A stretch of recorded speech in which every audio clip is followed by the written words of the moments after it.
Welcome to Pat's Pork Roll Gaming videos, where we discuss all things pork roll and gaming. I'm here for Pat in collaboration with the annual charity marathon.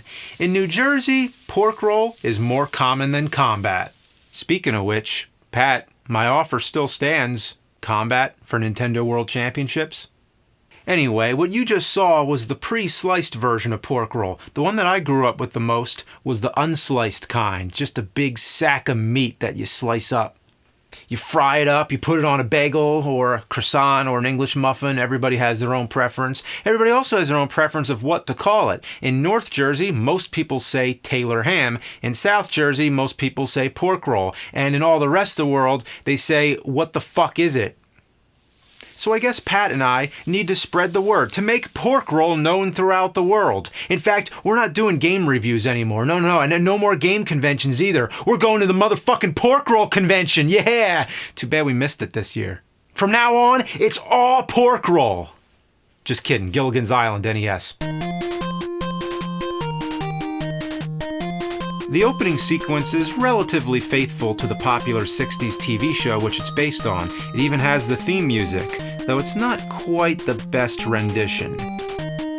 Compared to something else like Fester's Quest, and you know the NES is capable of better, you know what I mean? It's not quite there. It's like comparing cooked salami to pork roll. The plot of the game is that there's a storm coming, so you have to gather the necessary materials. Basically, all it needs to say is, go fetch shit. You take control of the skipper, with Gilligan following close behind. Gone is his familiar red shirt. Instead, he looks like Oddlaw from Where's Waldo.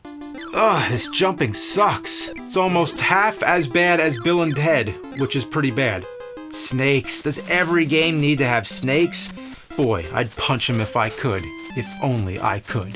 Even punching the hog, it's useless. Come on, you son of a bitch! Turn you into pork roll. Oh, Gilligan just fell down a hole. Good, I don't want him anyway. Why do you need another character tagging along? Well, I'm sure there's a reason, so I guess I gotta save his ass. So I go down the hole, I find Gilligan, I bring him back to the surface, and then guess what? He falls again. Avoiding this hole is more difficult than the holes in E.T. on Atari. I wonder what Pat says about this game. Let's find out in his book, The Ultimate Guide to the NES Library. This thing is massive. Let's see. Gilligan.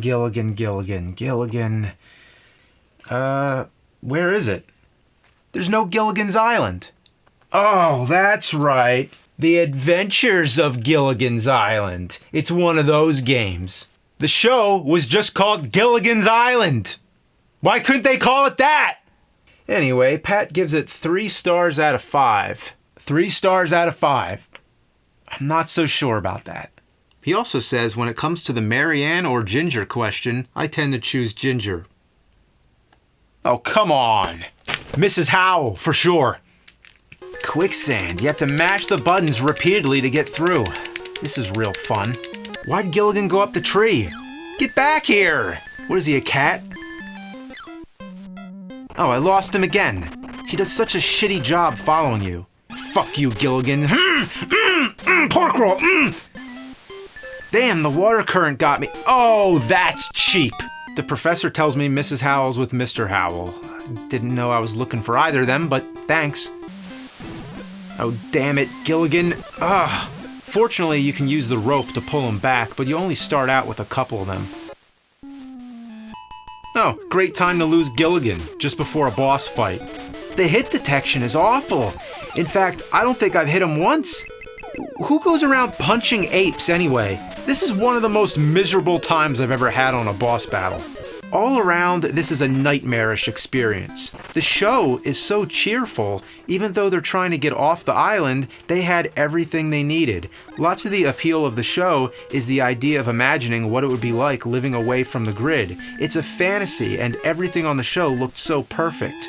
But the game is the opposite, the equivalent of living in hell. This is torture! I can't believe you gave it 3 stars! That's way too forgiving. According to the key, 3 stars means above average, an enjoyable game with more positive attributes than the typical game. No. That is just ridiculous. I mean, 3 stars? How could you give it 3 stars? I would say I would give it, let's see, I played worse. 2.5.